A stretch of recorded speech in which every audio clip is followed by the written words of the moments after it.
Started work, you ready? Started work 3rd day of June 1940 at 1 o'clock in the afternoon. And the tank shop's across there. I went to work in there. They went in there. Old foreman named Charlie Barrett. He gave me a broom like I never saw before. Told me to sweep that so-and-so floor, keep it clean. So that's where I started. I started to work the 3rd day of June 1940 at 1 o'clock in the afternoon. I started to work in the tank shop, which is across the way. And the old foreman's name was Charlie Barrett. He gave me a big old broom like I never saw before and said, get that so-and-so floor clean and keep it that way. So that's the way I started. And I was kind of disappointed because I figured I could do something better than that, you know. But when I got checking into it for an apprenticeship, I didn't have enough education.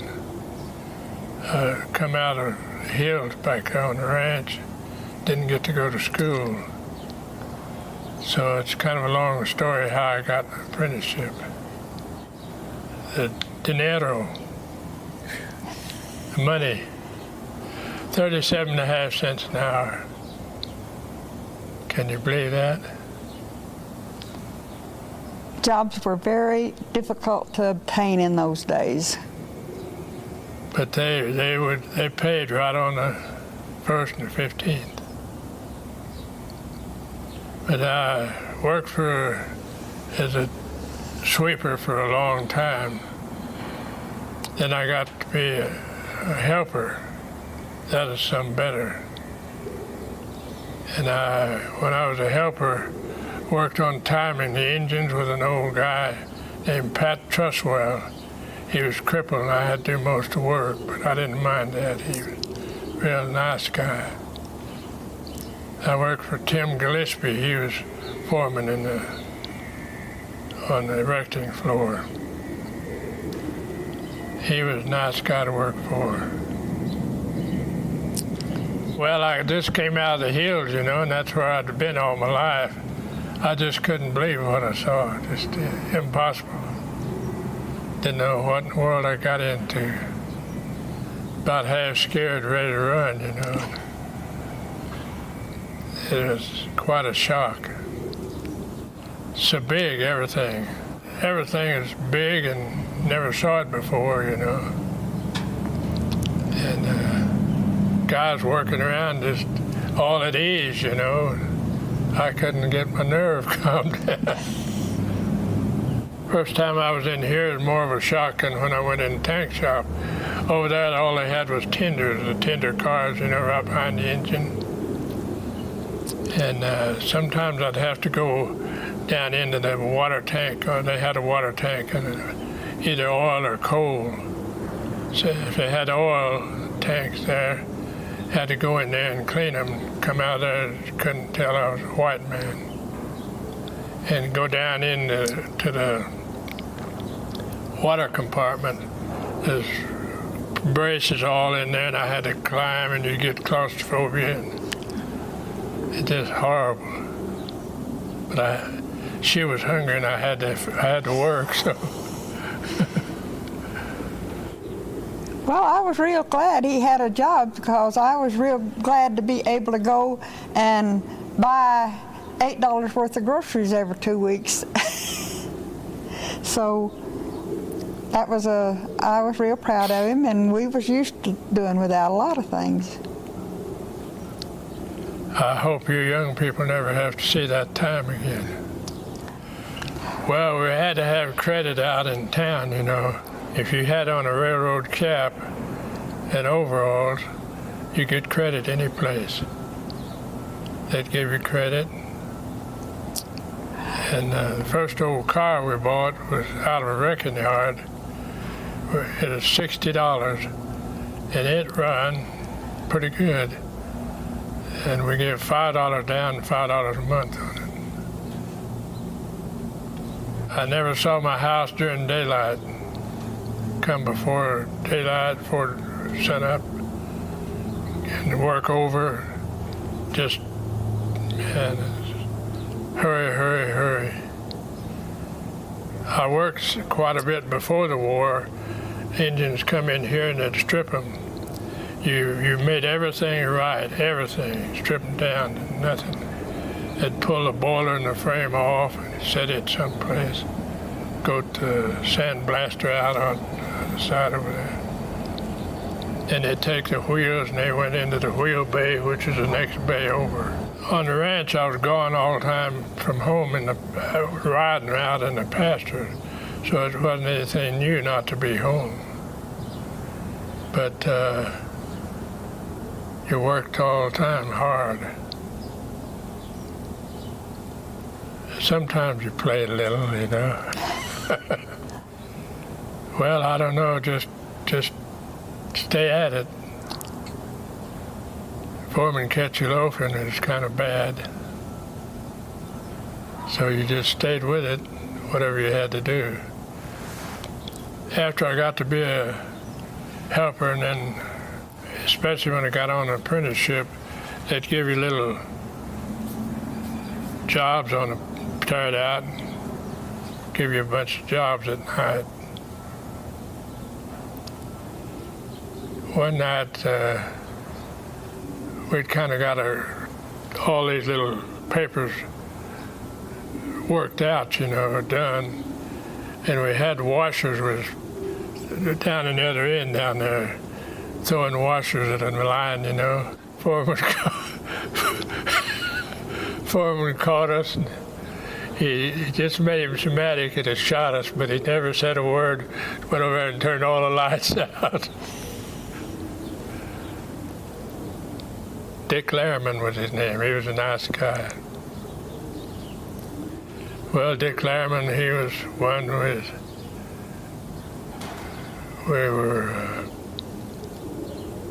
he was on nights, you know. Yeah. Bunton was the general foreman, Johnny Bunton. And then Tim Gillespie was my foreman a lot of the time. And then had apprentice instructors. Brownie Payeski was apprentice instructor. And Art Goodall. They were all nice fellows. Well, there's a crosshead on those old steam engines, crosshead where a rod goes in there out of the piston. Had a big old wedge about that long. You drove that in with a big old sledgehammer. And you could just hit about 6 or 8 or 10 licks. I could. There'd be another guy standing there ready to take it.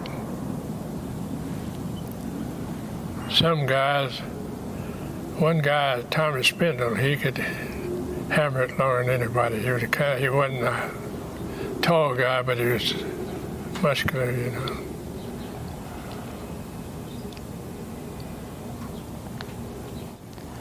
Oh, I didn't ever come down here except I parked outside if I kept the car that day and picked him up out there. And you didn't come in here if you didn't work here.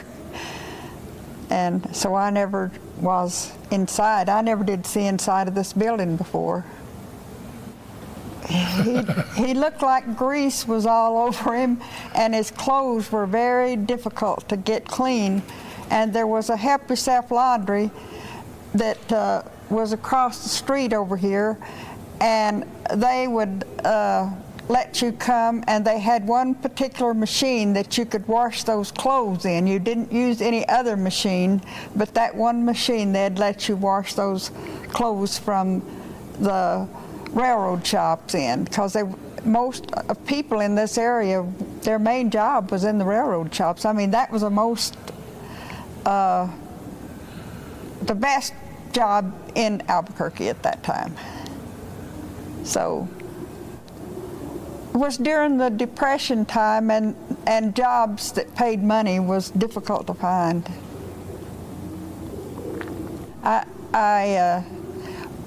we bought property way out of town, and On 90th Street. and way out on Central, clear at 90th. And that was really out of town in those days. And even until we bought our place at Stanley, I could walk all out there wherever I wanted to go and not be afraid until just the last year or two before we left. And now it's all covered with houses. Well, it wasn't easy. It was, but we was glad for the money, so he was willing, and then the best thing about it was that he got a vacation, and in the first few years he worked there, even though he got a vacation, you didn't get paid vacation in those days, so he went in November, and then of course soon it was Christmas, and so by the time the first of the year come, we was really down to the bottom because, see, he had to miss all those holidays of working with no pay, and we'd been off for a week for hunting, and so that was a difficult time. But it was fun. We always had fun. I didn't know it was dangerous. I didn't realize it was that bad. I was just glad that he had a job. Well, we had to be careful. The railroad stressed care at all times. But even then, a guy would get killed once in a while. Yeah, we had to work in these pits a lot, and all that locomotive be sitting up above, and I was scared you're going to fall off those rails. But I had to go down in there and work, Well, tell about the time you had to clean out that dirty engine. What? That oily engine, you had to crawl inside of there. Oh, that's the tank. No, it wasn't the engine, it was the tank, wasn't it? Yeah. And the riveting guns were going. Big old long stroke riveting guns, and just shake a guy like that. They had a little forge down along the side of the engine, or the tank, whatever. The guy down there heating rivets, big old rivets with round heads like that. And a big guy up there where they was putting them in the boiler and the tank or whatever, with a big old funnel. Guy'd throw a red hot rivet up there and he'd catch it with a tongue, give it to put it in the hole. Riveter on the outside had hit it a couple of times, and the one on the inside knew he was ready. So they'd two riveting guns going, it'd round that inside over like head of a rivet, And then you had to stuff rags in your ears, just so noisy. The oil tanks, I know the coal tanks were open. They steamed those out. But that oil tank, you went down a manhole about that big, just down. And there was oil hanging from the top off, hanging down that far, So you take your scraper and start scraping, because you didn't want to get dirty, So you scraped around, it'd fall down, it steamed it out, there's water, and when you had to step off, the water's about that deep, the oil floating on top. You just scrape that oil up, put it in a bucket. Nasty job. That was the nastiest job I had. That was while I was labor. Then later, I'd go in the water tanks. The water tank fit right in under the oil tank, And that, in the front part of the water tank is just about that high. And it had hang lines all in there for braces. Had to crawl over and under and around, get claustrophobia in there. And it was hard on a country boy, I tell you. Just get with it. You didn't like it, but they was paying you. The engines, the boilers are steel, riveted together. They lapped like that and riveted, like I was telling you. And on the outside of those boilers, they had asbestos, about that thick. and they'd bend it around there, and then put wires around it to hold it around the boiler all around. And then they'd take asbestos mud and fill up the cracks. That wasn't bad. When they stripped them was when it was bad. They'd strip that stuff off, and it was dry. It'd been hot, you know, and dry. On the outside of the asbestos, they put a thin layer of steel, sheet steel. Take that off, and then they'd cut the wire. And they had a great big old cart down here, long as from here to him. They throw that asbestos off there, and they just fog. Would you like for him to tell you about the time, would this be anything you'd be interested in, the time that he had to ride the train all the way to Gallup to do some work on the engine so that they could push it on, because it was during the war and they had to get that engine going again to keep the troops going. Well, by that time I had 2 children and I was busy with them.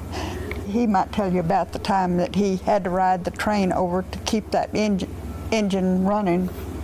Just hurry, hurry, hurry. Just the engines, they wouldn't even, a lot of times wouldn't even strip them. If something was wrong, we just fixed it, shot them out. They had to get back. One time we had an engine, we had a tank come in here, and the engine had been on its side and slid down the rail, down the track, and it took one of them old heavy rails and started to bending, and it went in that tank at one end and went out the other. And when they brought it in, they just took a torch and cut them off. We had to get that out, patch the holes. They run those old engines so fast, some engineer got a little too fast and rolled it over on a curve, you know. Oh, I didn't feel too bad. I felt a little bad that I didn't. You want to know how I felt when I stayed here? I felt bad about not going a little bit, you know. Everybody had to go. But I felt I was doing as much as anybody. Because the trains, the engines had to go. Trains had to run, you know. But I guess I felt kind of glad I didn't have to go and leave my wife and babies. Well, during the war, you just had to hurry. The engines come in, and somebody that knew about them, or the engineers had wrote notes of what was wrong. We went to that and fixed it, shoved them out, back on the line. Just had to hurry. So that's about the main part of it. Well, the old engines were all the same ones, different. There were some 5,000s. That was the old heavy engines that pulled lots of weight. And 3700s was a fast engine, 1800s fast. But they all came in. But they needed every engine they had, and so they just, they wouldn't, some of them they wouldn't even strip. Just do what they had to. They'd come in here, big train, lift them, take them where they had an open pitch, you know. All of the soldiers rode the trains in those days, and so you would come down to the tracks and you would see people waving them goodbye and kissing them goodbye, and that was the way that they got the soldiers from one area to another, was by the railroads. If you came down to see a train off, you would see soldiers hanging out the windows and saying goodbye to their family, and they would be standing along the side of the tracks and waving their loved one goodbye. I didn't know anybody that was a soldier then, but I just remember seeing that. The soldier liked for you to wave at him. So like I said a while ago, if we could, had time, we'd come here and then a troop train went by, we'd wave at them. And they'd be hanging out the windows just waving. There was lots of trains went by. A lot of them had tanks and guns. A lot of them had soldiers, just everything. Jeeps, everything they fought with. Well, there was a certain pride that you felt, you know. I don't know, I worked. I don't remember much how I felt. We just had a job to do, and we had to get it done. Well, when the troop train come by, if we was down in here working on this end somewhere, we'd sometimes walk out there and wave at them. The foreman didn't seem to mind too much. And the old boys would be hanging out the windows waving, you know. Well, I never thought about having to go overseas too much because I was raised in the country, you know, and I was used to rifles and everything. But I was glad to be working here and helping. I felt like I was helping as much as if I was fighting. And probably was, you know.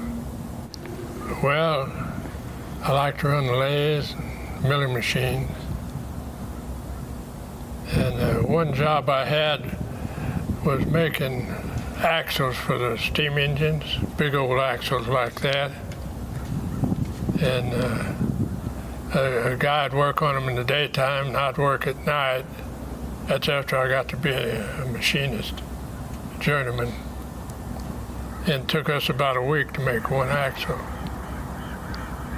Certain jobs I did he didn't want to do, so George Maines was his name. Nice guy. They was all pretty nice guys. It was sad when I quit, but I had just went out of my time for a while back, and I was on nights, and I just got so tired of nights I couldn't stand it. So I quit. The superintendent, Gus Miller, he come and asked me to stay, which was an honor, but I just had to go.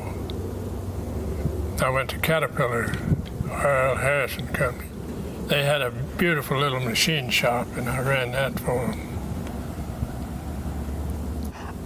At that time, the railroads were diminishing instead of increasing, and so we were thankful to have a job that would make us a living. It was a good thing that happened for us because eventually he had their work caught up, and they started farming him out to different places. And laundries and bakeries. Yeah. Finally, they farmed me out to the publishing company. And it was downtown here. And in the Harrisons, we wore white coveralls and everything, clean. And when I went down there to work in a print shop, and there's ink all over everything. So I got dirty again. The last day I was here, I don't remember too much about it, because I worked nights. And I know the shop superintendent, Mr. Miller, came and asked me to not go, which was an honor, you know. But I had to go. So when I went out to get a job at Harrison's, I dressed like a cowboy, you know. And I went and asked the old foreman if I said, I hear you got an opening for a machinist. He looked at me, rubbed the back of his neck. Well, I saw that I'd made a mistake. So I told him I'd come work for half a day, bring me a toolbox, see if you would like me and work till You say yes or no. Okay, he said. So I worked half a day till the second day I worked, he said, come to work anytime you want to. Yeah, well, I knew I was going to use them again. So just leaving this was hard, because it had got me started, and I felt a real closeness to them, you know. A lot of the guys too, you know. Transitions in people's life are difficult, but when you're young, it's exciting to keep moving forward. Yes, I remember some of them. Tommy Spindle, I've already mentioned him. Jimmy Loftus, Jimmy Gold, Elmo Reinhardt, and well, I don't know, they didn't say much. The guy that got me a job here, Homer Rainey, he was an electrician, worked in the electric shop. He was an electric foreman. He didn't like it when I left. They were kind of going down, even he got transferred to Cleburne, you know. And most of this work went to San Bernardino. Kind of a lonely feeling. Well, I felt it was kind of a lonely feeling when I left, leaving everybody I knew and having to get acquainted with new people, you know. Well, I owe the railroad shops quite a bit. When I finally got an apprenticeship, I went to school 2 nights a week with it.